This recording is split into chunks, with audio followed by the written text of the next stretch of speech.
Aha, bugün danışacağımız mövzu söz yaradıcılığı olacaq. Söz yaradıcılığı.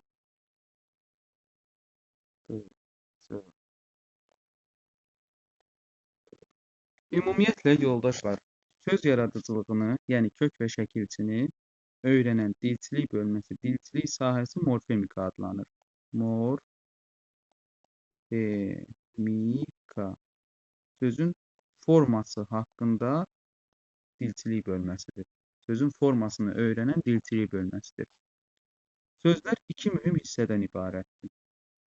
Kök hissə və şəkilçi hissə. Kök hissə və şəkilçi hissəsi. Köklər sözün ayrılıqda işlənə bilən və leksik mənası olan hissəsi, şəkilçilər isə sözün ayrılıqda işlənə bilməyən və leksik mənası olmayan hissəsidir. Bu nə deməkdir? Yazıram burada məsələn dənizçi sözü. Dənizçi sözünü yazdım. Burada bunu deyək.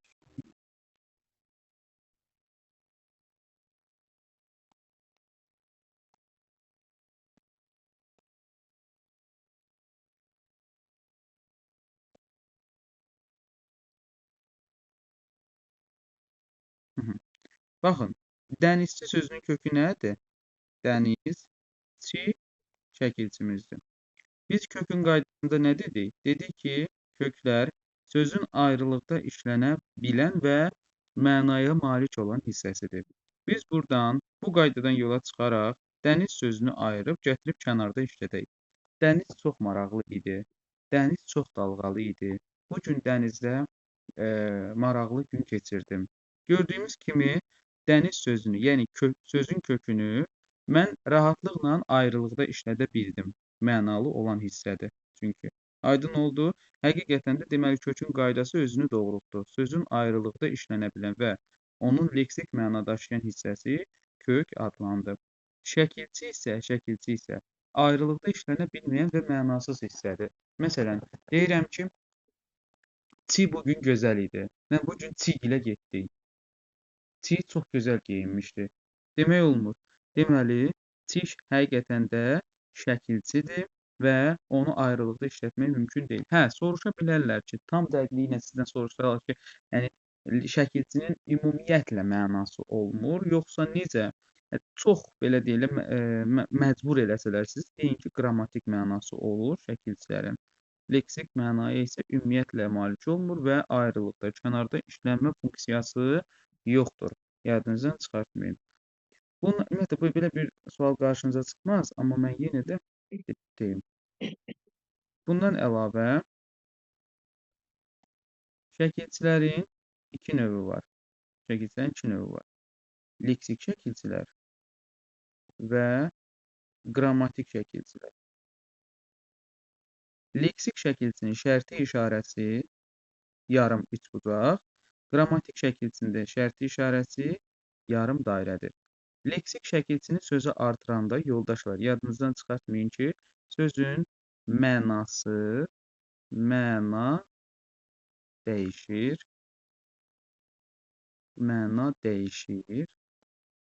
sözün sualı dəyişir, sual dəyişir. Testdə düşə bilər ki, leksik şəkilçini sözə artırandan sonra sözdə hansı dəyişikliklər baş verə bilər?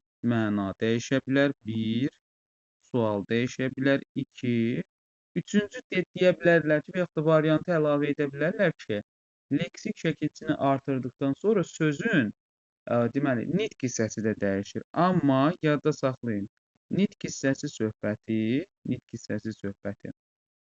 dəyişə də bilər, dəyişməyə də bilər. Aydın oldu? Bu mütləq qayda deyil. Necə? Baxın, bayaqları biz yazdıq dənizçi sözü. Dənizçi yazdıq. Burada dənizin mənası nədir? Dənizin mənası su hövzəsi olan bir yer, dərin su hövzəsi olan bir yer, məkan nəzərdə tutulur. Amma şəkilçini artırdıqdan sonra isə nə oldu? Məna dəyişdi. Yeni məna yarandı. Adam yarandı artıq. Dəniz işi ilə məşğul olan adam. Deməli, leksik şəkilçidir. Üçbucaq işarəsi qoyacağıq. Dənizçilik. Lik şəkilçisini artırdım indi. Dənizçi adamdır, düz deyil. Lik şəkilçi sözə qoşuldu və nə yarandı? Bir peşə yarandı, düz deyil. Deməli, hesab olunacaq. Bu da düzəltmə. Çünki yenə də məna yarandı. Və görək suala təsir etdimi? Baxaq. Dəniz nə sualına cavab verir? Nə dəniz? Dənizçi kim sualına cavab verir? Dənizçilik yenə də nə sualına cavab verir? Görürsüz, sual dəyişə-dəyişə gedir. Sual əgər dəyişə-dəyişə gedirsə, deməli, həmin şəkilçi birbaşa cümlədə leksik şəkilçi funksiyasını icra edir. Həm mənaya təsir edir, həm də suala təsir edir. Amma nitq hissəsinə bu sözdə təsir etmədi. Amma bəzən təsir edə bilər. Bax, qeyd etmişik. Nitq hissəsinin dəyişib-dəyişməməyi leksik şəkilçinin artırıb-artırılmağından asılı deyil. Aydın oldu? Baxın, dəniz də isimdir. Çini artırdım. Leksik şəkilçidir, amma yenə də isimdir. Dənizçilik nə sualına cavab verir? Yenə də isimdir. Baxmayaraq ki, leksik şəkilçidir. Amma deyirəm ki, qanlı. Qanlı. Qan sözünə sual verək. Nə qan? Nə sualına cavab verir? Amma qanlı. Necə qanlı? Nitq hissəsi dəyişdi. Kök kimi işləndikdə nə sualına cavab verdiyi üçün isim hesab olunacaq. Şəkilçi ilə işləndikdə isə necə sualına cavab verdiyi üçün sifət hesab olunacaq. Yadınızdan çıxartmayın. Aydın oldu? Deməli, leksik şəkilçinin sözə əlavə olunmağı mənaya təsir edir. Suala da təsir edir. Amma nitq hissəsinə qətiyyən təsir etmir. Bir də bir şey sizin nəzərinizə çatdırım, yoldaşlar. Bəzən şagirdlər nə qədər belə sadə formada izah versək də, yenə də leksik və qrammatik şəkilçini tapmaqda müəyyən mənada çətinlik çəkirlər. Bunu rahat mənimsəmək üçün onda deyim ki, əgər biz sözə sual veririksə, baxın, sözə sual veririksə,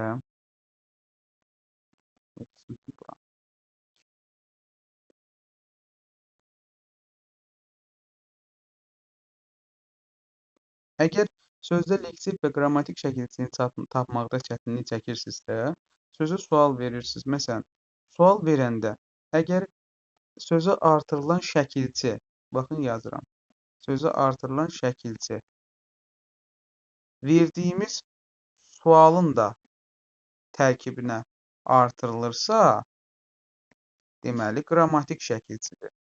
Çünki leksik şəkilçi sualın tərkibində iştirak edə bilməz. Amma qrammatik şəkilçi sözə verilən sualın tərkibində iştirak edə bilər. Məsələn, deyirəm ki, yazaq buradan ki, kitabxanaçılar. Gəlin təhlil edək indi bunu. Sözün kökü. Təbii ki, kitab. Kitab cansız varlıqdır.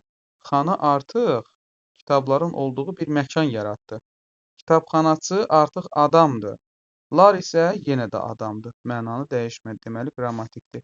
İndi sual verək. Kitabxanaçılar kimlər? Baxın, görürsünüz. Sözü artırdığım, sözü 3 dənə şəkilçi işlənib. Amma bircə lar şəkilçisi verdiyim sualın tərkibinə qoşuldu. Deməli, həqiqətən də qrammatik şəkilçiymiş bu. Yadınızdan çıxartmayın. Bu üsuldan da istifadə edə bilərsiniz. Bundan əlavə, leksik şəkilçilər işlənmə məqamına görə 2 yerə bölünür. Bir, ön şəkilçilər.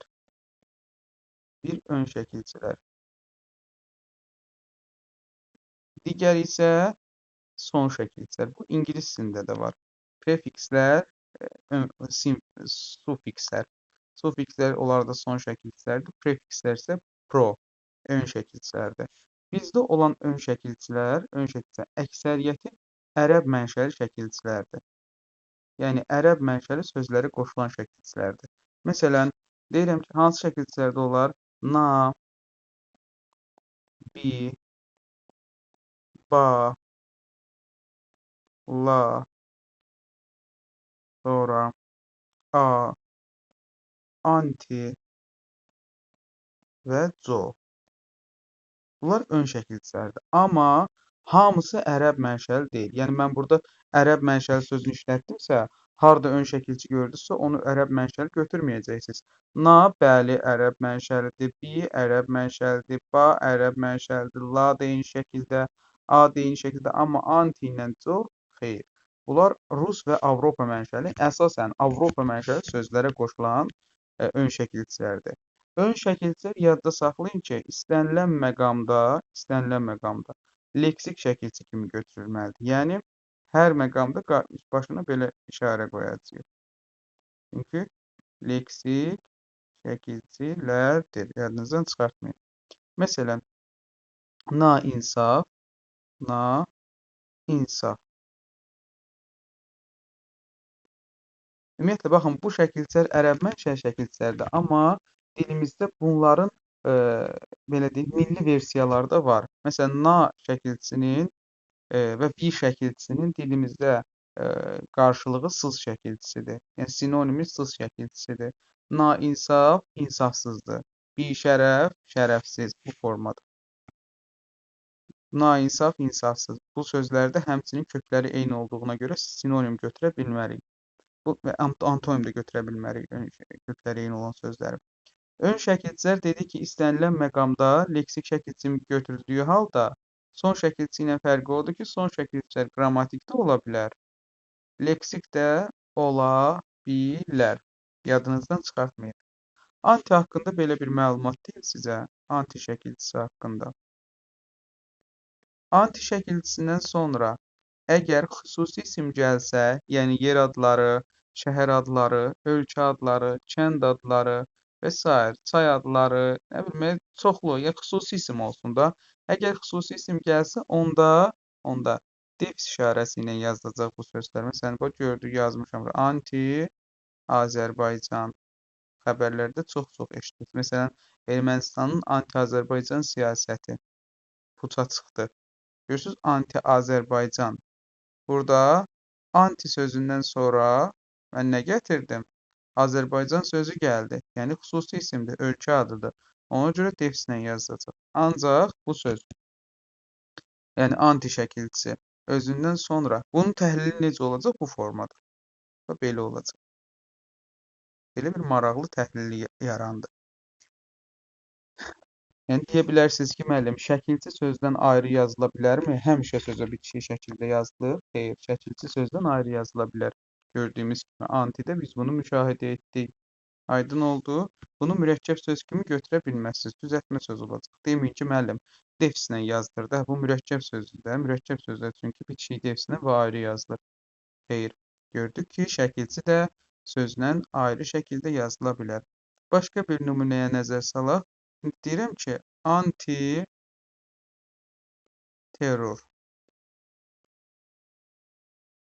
Burada isə artıq anti-terror. Burada terror sözü görürük ki, artıq xüsusi isim deyil və gördüyümüz kimi bitişik formada yazıldı. Və belə olacaq təhlili. Normal bildiyimiz ön şəkilçi kimi. Yəni, qısacası, anti işlənəndə özündən sonra gələn sözə baxmalıyıq. Əgər yazılışı istəyirsə bizdən özündən sonra xüsusi isim gəlsə, defislə yazılmalıdır. Yox, əgər gəlməyibsə, bitişik şəkildə yazılmalıdır. Bundan əlavə, deyə bilərsiniz ki, müəllim, co sözü, co necə ön şəkilçi kimi ola bilər? Bir sözdə, bu əsasən fransız mənşəli sözlərdə məqd, co məqd, bu sözlərdə, Avropa mənşəli sözlərdə çox-çox işlədilir. Cömərd. Türklər deyir ki, siz çox cömərd adamsınız. Cömərd. Bir də cömərd deyilir. Ön şəkilçi kimi götürüləcək. Mərd sözün köküdür. Aydın oldu. Bir də ki, anormal sözündə. Bu bir dəfə buraxılış imtahanına düşmüşdü, 9-u. Anormal. Anormal sözündə kök nə olar sizcə? Normal. Versiya. Norma değil. Ay, sağ ol. Norma. Bir şey normadadısa, o necədir? Normaldır. Normadadırsa normaldır. Gülbahar deyirsən normal. Normal sözündən əvvəlki hissəyə bax. Gör orada bir məna ifadə edən hissə varmı? Məsələn, normal, norma. Norma sözü var da dilimizdə. Deməli hesab olunacaq kök norma. Normadan normal yarandı. Normal olmayan şey də anormal adlanır. Və bu da kökə qoşuldu. Aydın oldu? Yadınızdan çıxartmayın. Bu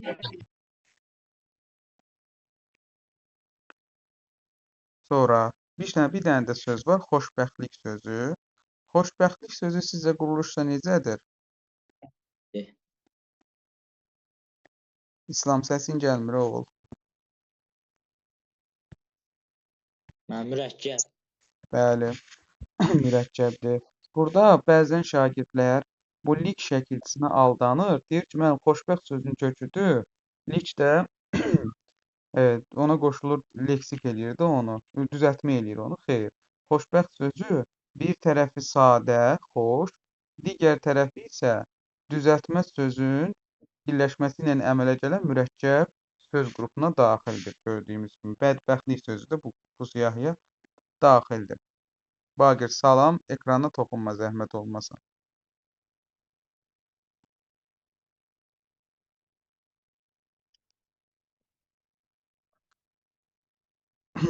Bundan əlavə sözün başlanğıc formasına gəlin nəzər salaq. Biz artıq leksik və qrammatik şəkilçiləri bildik, ayırd edə bilirik ki, leksik şəkilçilər necə olur, qrammatik şəkilçilər necə olur.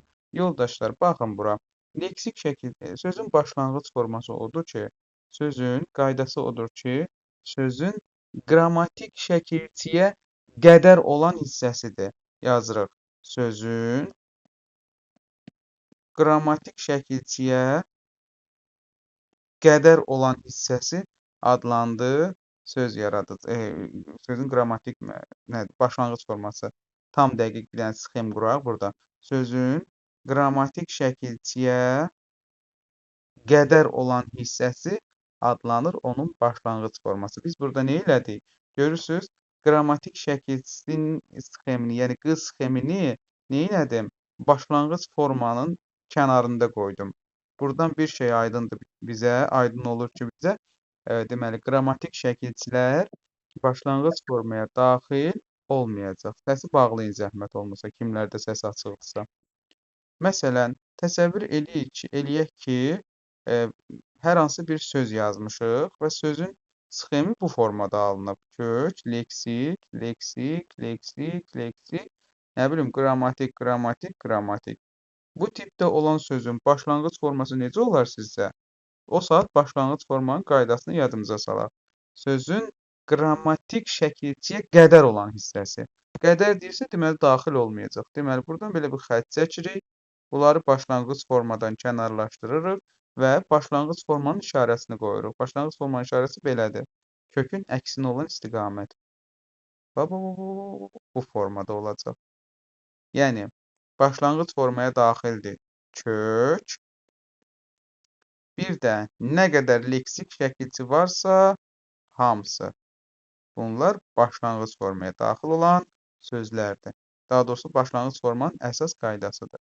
Deyə bilərsiniz ki, müəllim, başlanğıc formaya belə bir qəşəng qayda dediniz.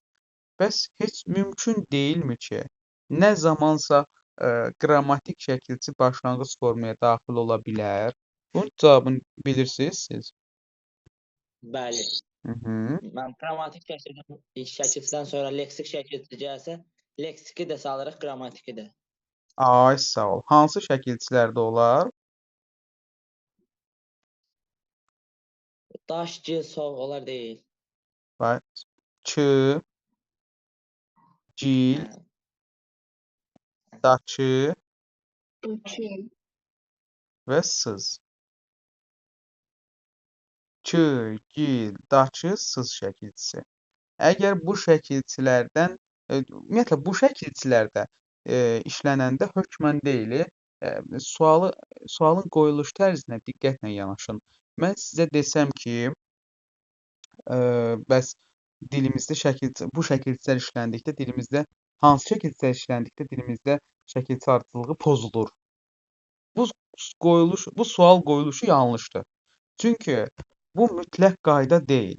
Çünki dilimizdə bu şəkilçilər işləndikdə sxem pozula da bilər, pozulmaya da bilər. Ümumiyyətlə yadda saxlayın ki, Azərbaycan dilində şəkilçi ardıcıllığı belədir.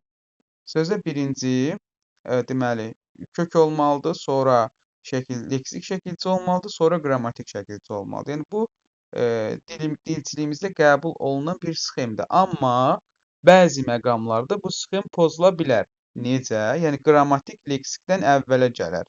Nə zaman? Təbii ki, bu şəkildə işləndikdə. Bu şəkildə işləndikdə sxem pozula da bilər, pozulmaya da bilər. Məsələn, deyirəm ki, xalam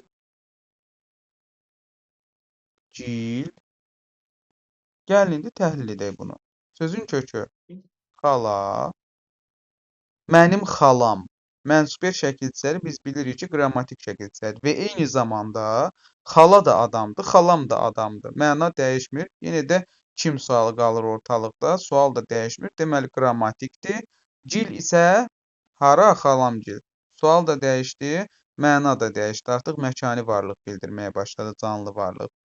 Deməli nə oldu? Burada artıq dilimizin şəkilçi ardıcıllığı pozuldu. Səbəb nədir? Gil işlənib. Və biz burada nə edəcəyik? Bu sözün başlanğıc formasını bəs necə götürəcəyik? Başlanğıc forma bayaq dedik ki, sözün qrammatik şəkilçiyə qədər olan hissəsidir. Müəllim, onda belə çıxır ki, burada xalanı ayrı götürəcəyik, gili ayrı götürəcəyik başlanğıc forma. M-nı dedik axı başlanğıc formaya daxil etməyəcəyik. Xeyr. Dedik ki, bəzi istisnai məqamları nəzərə almalıyıq. Hansı istisnai məqam? Elə bu istisnai məqam. Əgər söz daxilində k, gil, dakı və s şəkilçiləri işlənibsə, bu zaman başlanğıc sxem pozulsa, leksikdən əvvəl qrammatik gəlsə, həmin qrammatik də başlanğıc formaya daxil ediləcək. Yadınızdan çıxartmayın. Amma baxın, deyirəm ki, kənddəki. Kənddəki. Burada isə dakı işlənib, amma sxem pozulmayıb. Birinci kök gəlib, sonra leksik gəlib. Qrammatik gələ də bilər, gəlməyə də. Aydın oldu. Bəli. Bundan əlavə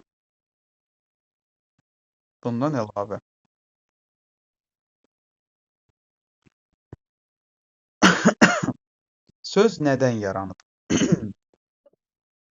Söz nədən yaranıb? O yazıram bura bir dənə. Bunu diqqətlə yazın. Baxın. Söz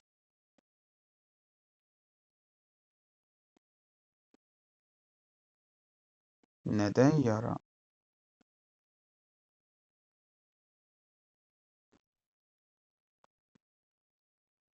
Bu sualı çox zaman şagirdlər qarışdırırlar və 3-cü qrupa 2 ildir ki, dalbadal bu tipdə olan sual bloka düşür. Söz nədən yaranıb dedikdə, bəzən şagirdlər bunun qaydası ilə başlanğıc formanın qaydasını səhv salırlar.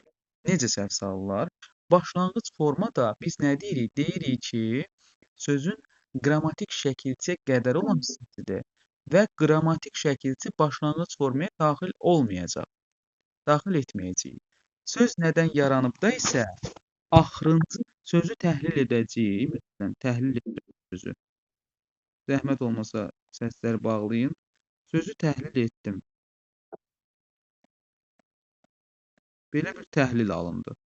Və deyirəm ki, bu söz nədən yaranıb? Bu sualı cavablandırmaq üçün yadda saxlayın ki, sözün nədən yarandığını biləndə təhlil etdikdən sonra axırıncı leksik şəkilçini silirsiniz və ondan əvvəlki bütün hissəni həmin sözün yarandığı nitq hissəsi kimi götürürsünüz. Yarandığı söz kimi götürürsünüz. Məsələn, deyirəm ki,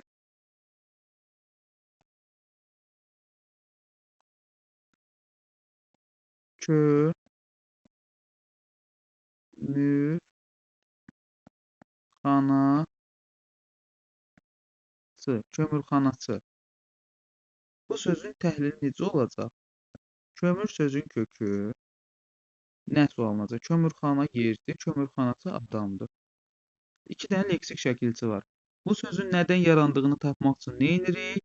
Axırıncı leksik şəkilçini silirik və əvvəlki hissəni götürürük ki, bu söz nədən yaranıb? Kömürxanadan. Kömürxana nədən yaranıb? Silirik, kömürdən yaranıb. Başa düşdünüz? Bəli, müəllim. Bunu başlanğıc forma ilə qarışdırmazsınız ki, başqa bir nümunə deyəcəm. Deyirəm ki, dərinlikdəki. Dərinlikdəki. Dərinlikdəki. Dərinlikdəkilər. Dərinlikdəkilər sözünün kökü nədir? Deməli, dərin. Dərindən yarandı. Dərin sifətdir. Necə? Dərinlik nə? Dakidəki qoşulduğu sözü sifət eləyir. Yenə də nə sualından hansı sual yarandı? Lər qrammatikdir. Bu sözün yarandığı nitq hissəsini tapanda avtomatik olaraq biz buradan ləri silirik. Lər bizə lazım deyil. Çünki sözün nədən yarandığını tapanda biz leksik şəkilçi üzərindən hərəkət edəcəyik. İki dənə leksik şəkilçi görürük. Axırıncı leksiki silirik və bu söz nədən yaranıb? Dərinlikdən yaranıb. Aydın oldu. Başa düşdünüz? Bəli, müəllim. Hı-hı, Bəli, müəllim. hı-hı. Eyni köklü sözlərə baxaq, yoldaşlar. Bu zaman eyni köklü sözlərdə şagirdlər biraz çaşırlar. Çaşmamaq üçün baxın nədə çaşırlar? Bir var eyni köklü sözlər, bir də var eyni sözün müxtəlif formaları. Eyni köklü sözlər o deməkdir ki, əsl qaydalarını indi deyəcəm sizə. Eyni köklü sözlərdə mütləq söz düzəltmə olmalıdır. Mütləq düzəltmə olmalıdır. Eyni köklü sırada sadə sözlər ola bilməz. Əsla sadə sözlər olmaz. Mürəkkəb sözlər əsla olmaz. Eyni köklü sözlərdə kökün ifadə etdiyi məna eyni olmalıdır. Yazıram. Məna eyni olmalıdır. Burada biraz ehtiyatlı olun. Çünki kökü amonim olan sözlər var. Məsələn, gül sözü. Gül sözü, bitki olan gül. Bir də var gülmək feili. Mən bunu eyni köklü necə düzəldə bilərəm? Gəlin, eyni köklü sözlər düzəldək. Leksik şəkilçilər artıraq. Kökü amma eyni mənanı, yəni gül mənasını bildirsin. Bitki gül. Gülçü, gül satan adam. Güllük, güllərin çox olduğu yer. Güllü, gülü olan paltar. Gülsüz, gülü olmayan bir şey. Nə bilim, güldan, gülün qoyulduğu qab. Sonra gül, nə yazaq? Gül. Gülşünas, gülü öyrənən, gülləri öyrənən sahə. Bu görürsüz, hamısının kökü bitki olan güldür və hamısı quruluşuna görə düzəltmədir. Çünki bitkidən yeni mənalı sözlər yaranır. Burada gül bitkisindən gülçü adamı yarandı. Güllük deməli məkanı yarandı. Güllü sifəti yarandı. Gülsüz sifəti yarandı. Güldan ismi yarandı. Gülşünas ismi yarandı. Aydın oldu, dəyişə yarana getdisə deyəcəyi düzəltmədir və kökləri də eyni mənanı bildirəcək. Əgər desəm ki, bu eyni köklülük sırasını poz, bunu pozmaq üçün nə edəcəyik? Eyni köklülük sırasını pozan bir söz əlavə edəcəyik. Məsələn, gülüş, gülüş. Bunun da kökü güldür, bunların da kökü güldür. Bunları eyni köklü söz kimi götürmək olar, uşaqlar. Yox, müəllim. Birində gülmək mənasında işlənir. Bəli, burada deyə bilərsiniz ki, ay müəllim, axı bu da düzəltmədir. Gül feilindən gülüş ismi yarandı. Gül, niyet, gülüş nə? Düzəltmədir də. Bunları Mənaları eyni deyil.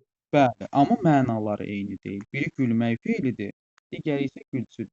Bunu çıxırıq. Bu artıq deməli eyni köklülük sırasını pozdu. Bəs yaxşı. Güllər sözü. Mənim sadədir, o da sayılmır. Bəli, afərin sizə. Doğrudur. Burada kök eynidir, eyni mənanı bildirir. Amma düzəltmə deyil. Burada düzəltmə idi, kökü eyni deyil. Burada isə kökü eynidir, amma düzəltmə deyil, sadədir. Bu adlanır eyni köklü sözlər. Eyni köklü sözlərdə əsas qayda sözün düzəltmə olmağıdır və kökün eyni mənanı bildirməyidir. Bəs eyni sözün müxtəlif formaları nədir? Baxın, formalar deyirəm. Eyni sözün müxtəlif formaları. Forma dəyişdirən, bir var məna dəyişdirən şəkilçilər, bir də var forma dəyişdirən şəkilçilər. Forma dəyişən şəkilçilər hansılardır? Qrammatik şəkilçilər. Bəli. Məsələn, kitab sözü 5 hərfdən ibarət, 6 hərfdən ibarət, K, I, T, 5 hərfdən ibarətdir. Lar artırıram, olur neçə? 8 hərf. Amma məna dəyişmir. Sadəcə forması, o da oxumaq üçün vasitədir, kitablar da oxumaq üçün vasitədir. Məna dəyişmir. Sadəcə 5 hərfdən oldu 8 hərf, forması dəyişdi. Yəni bu o deməkdir ki, eyni sözün müxtəlif formaları bir sözə, gül sözünə, gül bitkisinə müxtəlif qrammatik şəkilçələri artıraraq dəyişəcəm. Gül, gülün, gülə hallandırıram. Gülü, güldə, güldən, mənim gülüm, nə bilim, sənin gülün, onun gülü, gülümüz, güllər və s. Bunlar adlanacaq nə? Eyni sözün müxtəlif formaları. Bunları eyni köklü adlandırmaq olmaz. Nə olsun ki, kökləri eynidir. Amma hər biri sadə sözdür.